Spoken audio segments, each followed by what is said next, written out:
It's preparing it.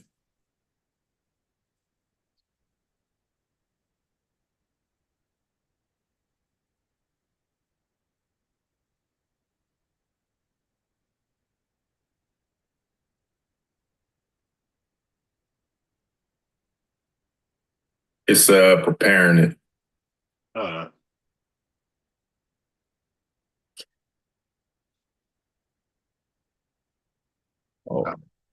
about to say something. I'm like, I want that John to come right on. Hey, Mr. Big, You got me? We live? Yeah, preparing it. So what I was going to tell you is, as we're doing this live, we're figuring it out, folks. If you mute yours, if you mute your, I'm like, I want that John to come right on. Hey, Mr. Big, You got me? We live? Yeah, preparing it. So can you hear me? What I was going to tell you is, as we're doing this live, we're figuring it out, folks. If you mute yours, if you mute the YouTube, and then just have us on Zoom. Mr. Big, you got me? We live? Yeah, preparing it. So can you hear me? What I was going to tell you is, as we're doing this live, we're figuring it out, folks. If you mute yours, if you mute the YouTube, and then just have us on Zoom. Mr. Big, you got me? We live? And I'm sitting What up I was going here to tell you is, as we're doing this live, we're figuring it out, folks. If you mute the okay. And I'm telling him to do it. We good? Hold up. Getting there. You got me? Yeah, I don't hear the reverb. We good Okay. now. And I thought it was you the whole time, and it was me. I'm over here muting everything. I'm like, hold on, how am I talk? Hey, folks, thank you for hanging in there with us.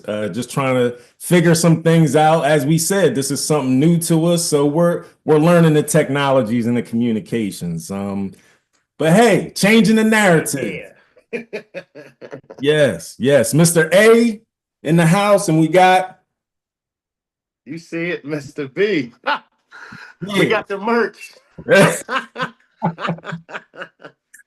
Yes. So we're here for an episode of Changing the Narrative. You know, that's a big tagline that was one of our very first taglines outside of investing in our community that we utilize. And even before we jump in real quick, Mr. B, why was it changing the narrative? Do you remember why we came up with that one? I believe because we were going to be fathers investing in early literacy, and that was something that traditionally, culturally, we don't see, right? The role of that early literacy and really education in a whole, to a degree, a lot of time is associated with the mother or the woman in the house and the family. And we ain't have much at the time, but we had an idea around what we were going to do, and that was going to be change the narrative. Like you said, that was one of the first things we created as a tandem, coming up with Fathers Read 365. And, it's only fitting that it's a part of our rollout as content creators, a part of our rollout as content creators. Right. And I think it's, very fitting for how we're going to utilize this platform, because that change in the narrative, I mean, it could be focused on education. It could be focused on relationships with your children at home. There's such a amazing amount of topics we could really dive into. But today, what is the narrative we want to address today? And like Mr. B said, Fathers Read 365, you see us.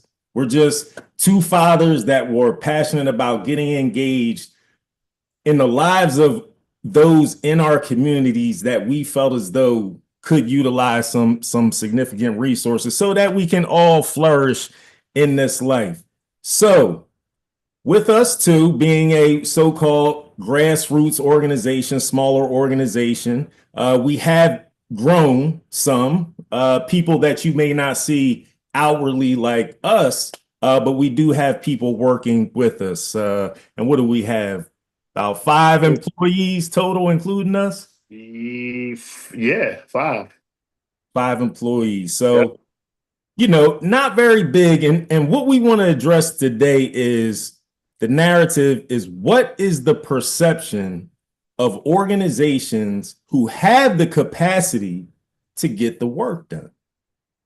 I'll say that one more time, Mr. B. What is the perception of the organizations who have the capacity to get the work done? What do we mean by that?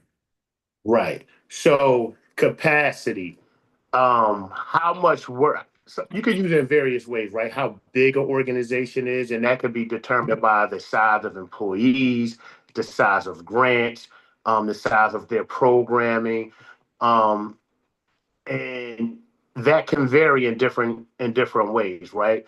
And a lot of times in these programs, when you see bigger organizations, what we believe and what we've experienced over the 9 years of doing this work together is it's assumed that the bigger organization with the most employees, uh, the bigger grants, usually can address the issue better than an organization who may not be as big, us. But and when we say big, we're really talking about big as in numbers, big as in office buildings, big as in employees, not big as in how much work, the capacity of the work that we can address. Mhm. Yes, so that's when we talk about capacity, it's very right in this conversation because it can be used against you, it can be used for you, but ultimately, what we're trying to get at, who has the ability to address the problem, and can connect with where the issues are, in the So, proper way. so Mr. B, let's talk about our issue. Yep. One that we address in terms of literacy. Mhm. And when we're looking at organizations, like you said, you can have someone like us, uh, you know, how we're run, couple, uh, we're what are we? We're in the office. Front line and with administrators. Right, right. So we're doing double duties, and then you get to the bigger organizations. I don't know if we want to put names out there, but if you're in Philadelphia, I'm sure you can relate to other organizations focused on building literacy within the community. And like you said, they may have some more, but what is the difference? What is the difference? Is it marketing advertising dollars? Is that why the bigger organization gets that done? Is it within their structure? We've been told we have a great organization, but it's maybe just in our messaging that's not getting across. Why would people gravitate to this one as opposed to? Well, I think it's a layer issue. I don't think it's one thing, but one of the things I do think it is, and I think that we've been able to accomplish this is time in, right? I'll take a step back. It's who starts you, how you get started in this game, right? If you're started by the crowd, the in crowd, the right people, so to speak. If you're ushered into this thing a certain way from the beginning, you'll get the look, so to speak, right? We know that in anything that exists in this world, if you are blessed to have the right people usher you in the game, you're going to get looked at a different way, and you're going to get proceeds of that in a different way. And we know that, and that's nothing that we're trying to, um, that is what it is. That we can't stop that. That's what life is, right? However, okay, we understand that. So we have to prove ourselves. And what I mean by I believe we did it, we're going into we're in our ninth year.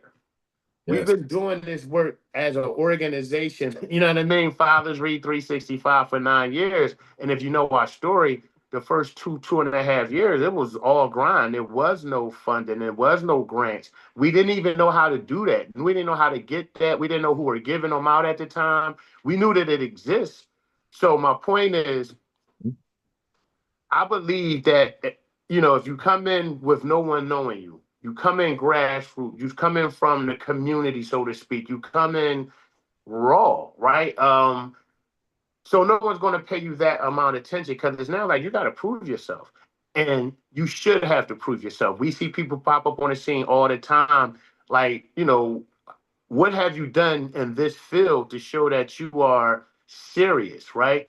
And over the 9 years, there's no one in this literacy community in Philadelphia who can't say that Fathers Read 360 can tell you what Fathers Read 365 does. We serious. Right. We get the job done. I work. But and so saying all that to say, going back to your question, because I kind of got lost in it running my mouth a little. You right on track. You all good. Is that all right? A group comes out, they prove themselves over 9 years, right? They hit some stats that many of these quote unquote big groups haven't touched, can't touch. They've made connections, right? So we talk about the work. The work is in the connections. Right. And there's no one, I can say this personally, as a CEO, co-founder, workers who have connected with the group of people they've chosen to serve, like Fathers Read 365. We've gone out our way to dig up fathers who are usually left behind, who are not thought of in this literacy journey. We went into neighborhoods where they'll tell you there are no fathers. There is no engagement with fathers. We went into those neighborhoods and we didn't have to find them. They were there. They were dropping their kids off. They were picking them up. We just said, yo, come to a reading. 30, 40, 50, sometimes one, sometimes two. But they showed up and they keep showing up and they engage with us. And so Mr. B, you got me going this morning. Oh, we on track. So like you said, we came in. If people don't know, we put up some numbers and we started with nothing. We've engaged thousands of families. We've provided up to we're 300,000. We're right there where we've donated 300,000 books. By the time we finish with these dad bags, which will be soon, we'll be over 300,000. And I say 3,000. I'm sorry. I don't know if I said 3. I think you might have 300. 300,000. And like Mr. B said, we came out from the gates because we always knew we didn't want people to pay for these services. Like we wanted to have to be that way, not from the people we were servicing. We knew this was going to be set up to be a nonprofit, some type of business structure where we could get those funds to provide our community. Now, Mr. B, during that time, outside of the numbers and starting to bring dads in and, getting these resources out, we created something, and we created it just through, just natural selection through our Show them the shirt. Show them why we created it. Show them the shirt. Reading is love. Oh, yeah. Reading is love, baby. Reading is love. That. And what I'm getting to, Mr. B, is that name, it's on our bus, our book bus. It's right at the top. Because we had big dreams and visions of course, we didn't want to come out right and say we were attacking, literacy scores. We wanted to take a different approach with our wording to get that, to attack the literacy scores, but we didn't want to take claim to it. And with that, from starting out in the child care centers, we did what, Mr. B? We then gravitated into the school district for 2 years. We were servicing our child care centers, and we said, hey, let's get into schools. Yeah. let's find those pre-Ks, kindergartens, but we were working what up through fifth grade and even dealing in some middle schools. The only ones we didn't touch, Were high schools. but we were in the schools, Mr. B. 2 years. All We of them. Well, hold on. You talking about the 2 years where we specifically honed in from the beginning. oh well, yeah. We started in public schools. We started going anywhere, like you said, the West Philly school where we did the book fair for the whole school. We worked in school. All right, let's roll it back a little bit. We just wanted to connect with the community, right? We had books. We started understanding from doing the readings that, oh wow, there are no books, right? 61% of the uh, homes and the communities we serve don't have home library. So we started finding where the books at, and people start connecting us to groups in Philadelphia who were giving out books. And we told them what we were trying to do. Now we went from giving out our kids books to finding other people in community partnerships. That and Treehouse was one of them. Shout out to Treehouse. I was gonna Um, say, Mr. B, we got Treehouse, we had Philadelphia Reads, and I don't know, and I think Kelly, where your sister was the principal, John B. Kelly. They had right. the books to us, but I was just giving them some shout outs. Go ahead, Mr. B. And so we started learning that game, right? But we just got in there at first just to read to kids, right? Oh, let's give out a couple books as prizes. Oh, you can't give 3 kids of books in a room of 20. Can't give 3 books to kids in a group of 7. You have to make, okay, so how do we make sure all these kids, and we started doing our research, and that's the other thing. This isn't built off of just oh, we live in a neighborhood, we could help our community. Right. We from our community, we can help our community. No, we did a lot of research, right? We understood that there was a book distribution. I'll never forget texting Keith one night. It was like 12 o'clock at night in the middle of the pandemic. Like, yo, look at this article around 13 books that kids in the suburb get, opposed to 300 kids sharing one book in these inner cities. Right. And little times like that develop how we started working. It was research based. It wasn't based off of, you know what, we from around the way, we could help that, right? And nah, it was research based. So I'm sorry, I'm running off again.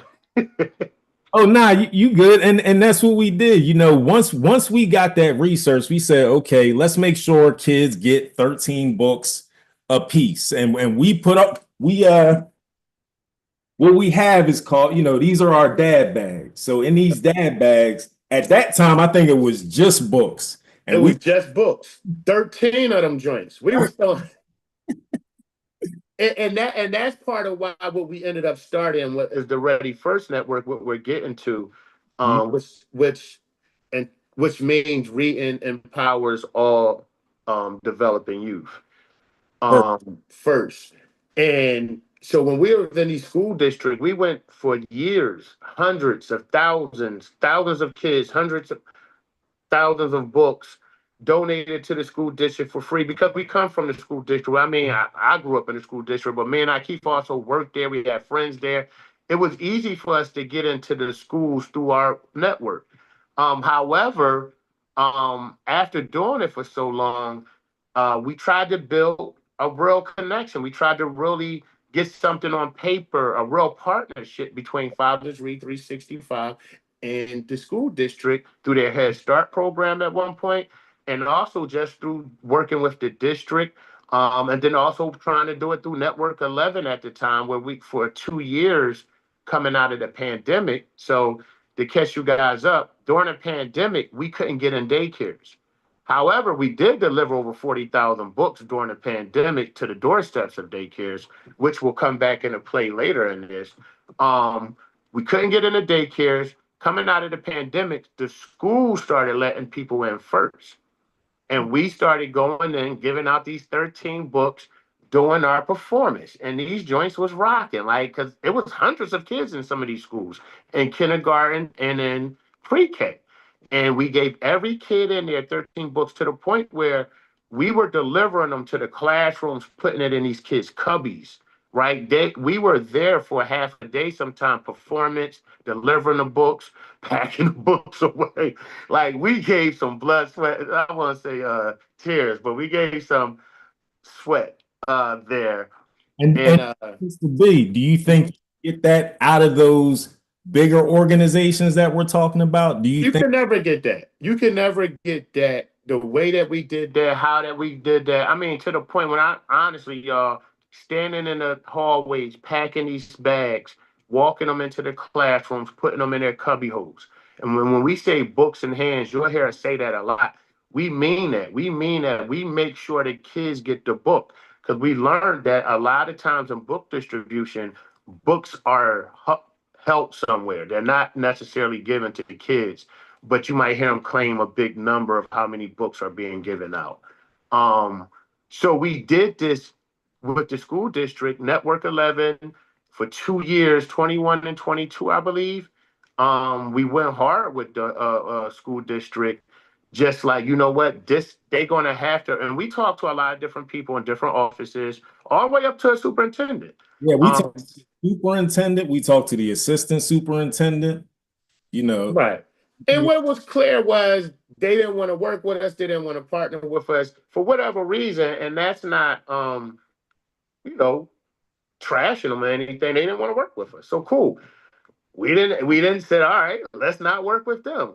And we had just got the book bus and we knew that, and we had just partnered with Book Smiles over in Pennsauken. So we knew we could give out books at a mass rate, and we needed somewhere to give them out at. We needed to partner with someone. We needed to make it more than just giving out books. We wanted to make some connections so we can grow these fathers and these places where we were servicing.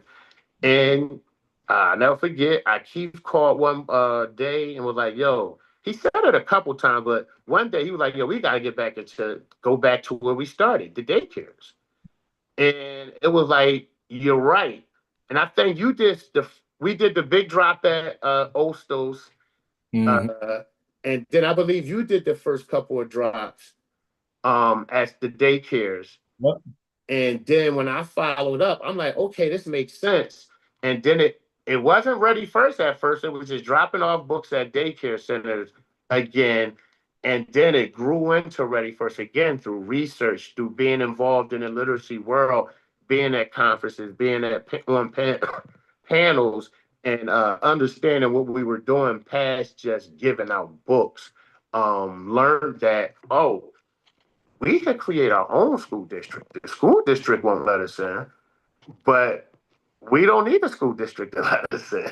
Right, We right. can create our own school district. And then, that's where we chose to change the narrative per se. And I know that was once we started getting back in, and you was you had the bus at the time, and you really started pushing the Ready First network, and you were like, okay, we just going out, we getting this one, and I was like, okay, hold up, how are we going to be able to service? But what we did, again, using the research, we had what was our peace offering, and it was the book. So that was our in, and that's how we built up And the it was funny because I remember that May, Keith and I, we'll get into, a deeper discussion around early screening, right. and a few, but that was the basis of the Ready First Network in that totality, right? It was giving out books, but we thought of like, wow, how can we actually get in here and really help on a deeper level? And how can we help a network of daycares? And that's what we had the talks around early screening, but it was like, you know what? Let's build the network first. And we could build the network through giving out books. And that May is when I remember he was like, yo, I went off that May. It was May of 2023. I'll never forget because we gave out over 20,000 books and we signed up about 40 different daycares.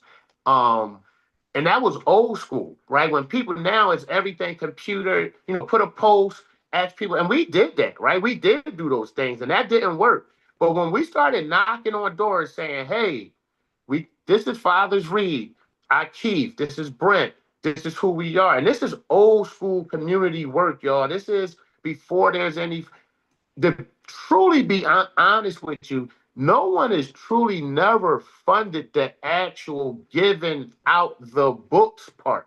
Nope. We did that to grow a network because we knew if we grew a network, people would then fund us for a resource and a big network, which is start to play out.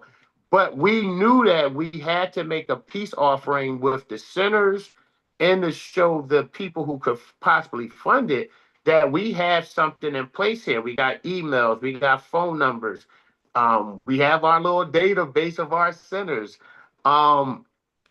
Old school, knocking on doors, what they say, hugging a baby, shaking hands, hugging babies. That's how we grew it. And we met the owners, the teachers, the community by doing that. And that's the part I think a lot of these big organizations who start, they forget, they don't know the value of that part. They don't know a hot summer day and that lady at her house on what, on I think it's like 57th and Pine. Baby, you better come in here and sit down and drink some water. And I sit down and she got 8 kids sitting around and they learning here and they learning there. And this is in the living room. She said, I'm the last big mama in West Philly. And she made me sit down and that they'll go around your truck out there, put your hazards on. And sat there with sweating and but we talked. And I got to learn who she was and why she does what she do. And that's so important in this work. And a lot of those organizations miss out on that. And so that brings us to, how we're going to start wrapping this up. But it's again, what is the perception of organizations who have the capacity to get the work done? Now, why do we come here today, Mr. B? Because again, it's things that we've seen that are going to spark these change in the narrative conversations. And right. I just shared that narrative. So what are we seeing that is sparking this specific conversation? One of the things we've seen recently that we've had candid conversations about was I want to be right, is it senator or rep? Rep. House Rep. of Right. Rep Jordan Harris speaking on literacy and education and a commitment from the state, what they're trying to get to happen with the state, what they are doing in the state, some of the partnerships that they've made in the state. And that's truly commendable. That's truly great. And just we would love some of these politicians from our city to sit down with us. We would love for them to hear the work that we've done, the work that we're doing, the partnerships that we have, the pilots that we have in place, some of the schools across the nation that we are now working with, and understand that, yeah, they may just see us as these two guys dropping off books here or reading with the kids and nice pictures with dads on social media. But what we're doing, what we're not talking about publicly, what we are going to start speaking more about publicly, man, we're changing the way inner city literacy is being taught in pre-K centers, right? We can't wait till they get to school. By the time they get to school, they need to be ready. Right. And who's focusing on that? Well, one of the groups is Fathers Read 365. One of the groups is the Ready First Collaborative that we've worked with over close to a year now. Some of the top doctors and minds across this nation that we've been able to pull together to address literacy from the start. And we would love for Jordan Harris. We've actually been in talks with Vincent Hughes. Shout out to Vincent Hughes. He's showed some great support. Shout out to his office. But Art Haywood, some of the other senators some of the other representatives and senators across the state, some of the people in our city, council members, Kenyatta Johnson, Isaiah Thomas. I know she's in the literacy. Who's that? Cindy Bass, Kendra Brooks. We would love Curtis Jones. Because when we talk about the Ready First Network, this is something we haven't mentioned. We have over 200 centers. We have them in everyone's district. It's not a district that is represented that we don't have a daycare center in. There's not a district that we haven't read in, or we've given out over again after these last bags that we're about to give out, these dad bags, we'll be over 300,000 books in the city. Like, we've done things for the city. If you just take a book value of $10, right? An average kid's book is $10. Now you times that by 300,000 that we've been able to give out in this area, right? We are servicing the constituents of these politicians in ways that they actually ask the public to, right? And we're not just asking for funding. We're not just asking them for money, right? Opportunities, commitments, a voice, right? To be a voice to some of the things we're doing. We have an amazing fathers movement that we're starting in the fall in schools. We would love to talk to some of you guys about just pushing that. Right. And Mr. B, to be more transparent, because there are things, again, while we came here that kind of turn our wheels.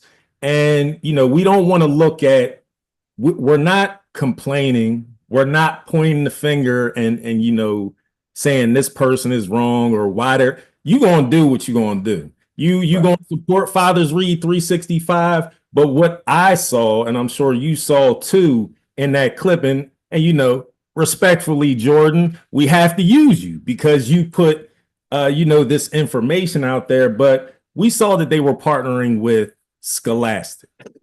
When you're looking at Fathers Read 365 and you're looking at Scholastic, and again, nothing against Scholastic. I don't know anyone in administration at Scholastic, but I do know they're in the schools or they're in our communities that we service as well.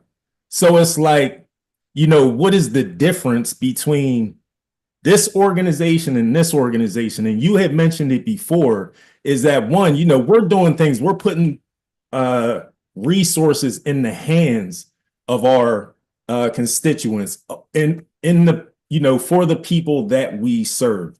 And we're giving a message because we're also champions for dads getting more involved in early childhood education. So we're also sharing messages with fathers, with staff at the centers, tools that they could use for their lives to make them more powerful, and of course the kids. Now, and I'm glad you said that, because when you go back to something you said, I want to emphasize is we are, meaning me and you, meaning me and you who are generating these other dads in these communities to come into these schools and these centers. That's different than your average book distribution, right? Most book distributions are books showing up in the hands. They're not showing up with a message around, hey, early literacy is the most important thing we can teach our kids. In fact, one of the co-founders is speaking from experience of living with dyslexia, of having to put his son through tutoring, through Wilson's tutoring, structured reading tutoring. When I say that is, yes, I'm talking about us. We don't just come with books, because what we learned is, let's just take this statistics. 52% of adults in Philadelphia are functionally illiterate, right? So when these kids come home with these books, then what? And then what? And then what? And then what? So who's reading these books with these kids? And that's something. And we do a whole skit about going home and trying to get kids. Mr. A turns into the kids, and we tell them, hey, ask your parents to read with you, knowing damn good and well that some of these parents can't read. Right. So we do push because parents can. A lot of them can read. However, that's what made us realize, oh, it's deeper than giving out books. So when we talk about book distribution, we literally can have access up to 20,000 books a month that we. And we could have stayed right there, Mr. Right B. there. We could have just said, we said that at one point. We're good right at book distribution. But because we made these connections, you realize, like, oh man, that kid, that parent, that family, this whole room And so, Mr. B, because I think there's a couple things. One, when we know that there's a possibility parents can't read, we take them through what's called a picture walk. Mr. B will talk, take them through a picture walk. So we're modeling in there. You're not going to get that with a drop off or with a book fair. Yeah. Uh, and then, Mr. B, real quick, what did you just end up on? What did you just say? Uh, But go ahead. Go ahead. But so something else we give out is information on tutoring. We actually give them information to a tutoring organization. We talk around my story of struggling, having to advocate for my son. Uh, we invite the dads. We challenge the dads to come back and do this, what we just did as far as reading with the kids in there. So when we talk about book distribution and we talk about Philadelphia, you got a organization, Fathers Read 365, is sitting right here, right? And we're hiring organizations like Dolly Parton, um, Scholastic, and again, nothing to take away. They're great organizations; they do great work. But we want to also bang the gavel for Fathers Read is saying, hey, when you're thinking of some of these organizations, think about us as well, right? We are here. Our thing is a little more when we think about Philadelphia, it's a little more homegrown, but it's just not book distribution, right? It's about what to do with the books, how you can get help to read these books possibly, how you can work with children even if you are struggling with reading, how you can still use these books to help your kids and nurture your kids through this literacy journey. So And um B, it's something else to that we got to add on, and I think it's the most meaningful part of why we do what we do. It is for the reason of why we got together, and it's really keeping these children, these families out of these systems, out of this, reform systems, whether or criminal justice system or whatever other system that we know if when we empower them as early as possible, because we're always on the reactive. We mhm. Fathers Read 365 is proactive, and we're also connectors. And again, I know, Mr. B, you said it. We have to continue to keep saying it because that is the difference maker. and, We and were no, and I'm jumping in because that is the biggest difference when we talk to the politicians, when we talk about the guys that we just recently mentioned. Most of the time when we talk about the city of Philadelphia, we talk about how do we help, right? How do we stop this gun violence? How do we stop this senseless violence? How do we stop the crime, right? And when we bring up early literacy, people kind of look like, what are you talking about, right? These dudes is 20, they 30, they 18, they 16 years old. What are you talking about early literacy? Those kids were two, they were three, they were four. And if you look at the fathers now.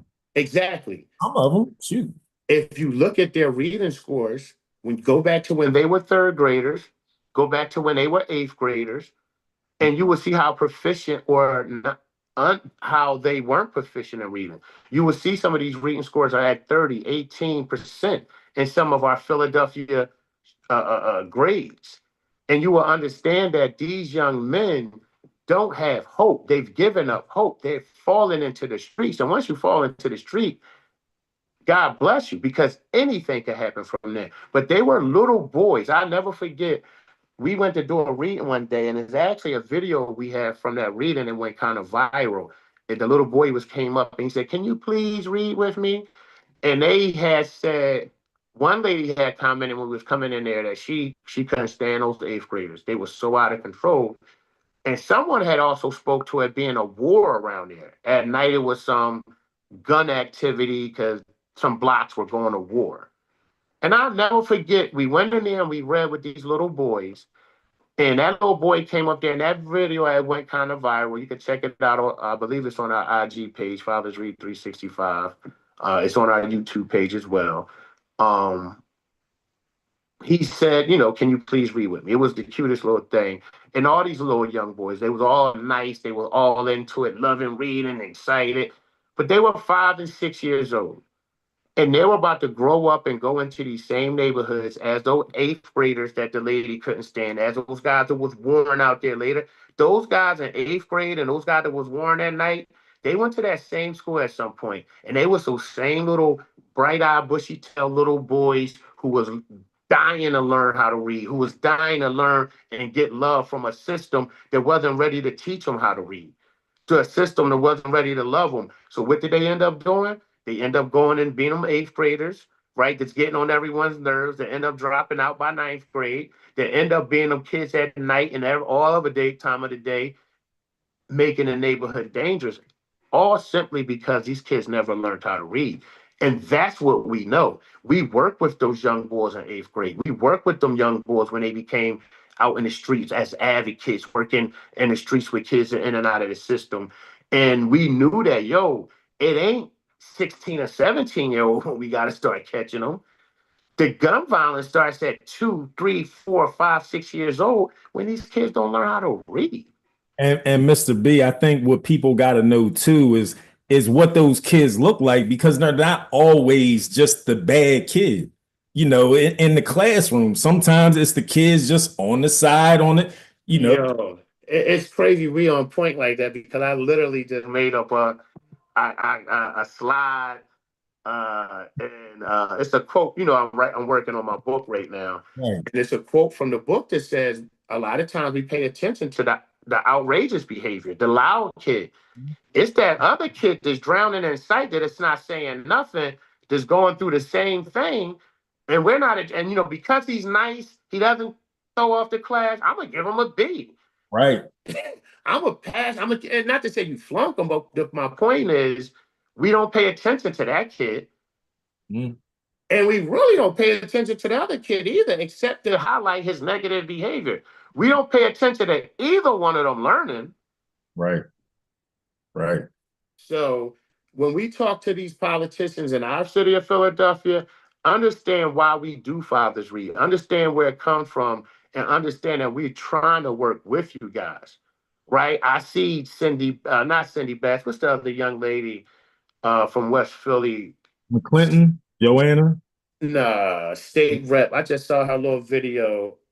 Um, Gaultier, Roxanne says she knew her. What's that? Cephas. Morgan C. Morgan Cephas Young. I know she's into education. Um, Yes, uh, names down too. yeah, so we would love to entertain a conversation with Morgan. Right. And don't have, I'm about to mess his name up, but the this is real live and off the top. So excuse me for if I apologize if I do mess up the name. I should Google it real quick. Let me Google. Because I'll say too, Mr. B, is that again, we've been doing this, we're 9 years in. We're not just coming to you saying, hey, give us money, give us this. We have a plan in place. Just like we just recently worked with Senator Vincent Hughes. Should that go through, we're looking forward to it if it does, but we have a plan to activate your fathers in your community. To what else? Activate your fathers in your community, build father PTAs within school systems, also create programming where fathers actively and volunteer on a weekly basis in schools. There, I don't want to give away too much of some of these other organizations. Resources. We're going to be But giving yeah, literacy resources, and we're engaging the dads in your community. yeah. So please. Yeah. Please. We also have we just got a release date for our documentary, Show 'em the Shirt, Read Is Love. That's our documentary, September 19th, right? This quarter. Yes, sir. September 19th, we're dropping nationwide. So we'd love to do some talk with some politicians around some screenings. Again, for a while, guys, we didn't even look to reach out to politicians because we was like, you know what? Let's create something that's worth going to them with. Right. And her name is Morgan Cephas. So we were right. Rep Morgan Cephas.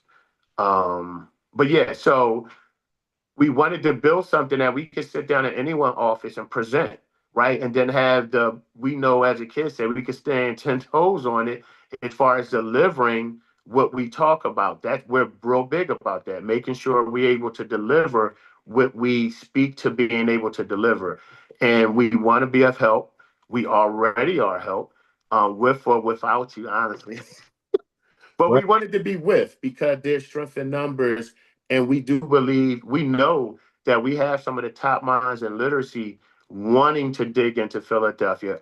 We already are digging in a pre-K system, and would love to share what we're doing there out in West Philly. So if there's any West Philly representatives that specifically, we working with a few centers out 60th and Market area on an amazing pilot this year that we would love to speak with some representatives from that area or overall with in the Philadelphia area in general.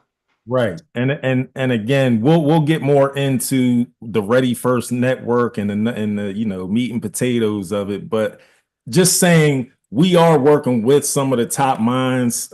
We are being consulted by some of the top minds in this country. And Mr. B, I think one of the partnerships we've always wanted and been working on just recently came through, and Yes. that's in our university we attended. We are Yep. Temple University alumni, and we just recently spoke with the dean of the College of Education, Dr. Monica Shealy, and a few other individuals in the education department. So we are very excited about this partnership and what is to come there. Yep. Been trying to track down Temple for years, just like the politicians, but it swung back our way.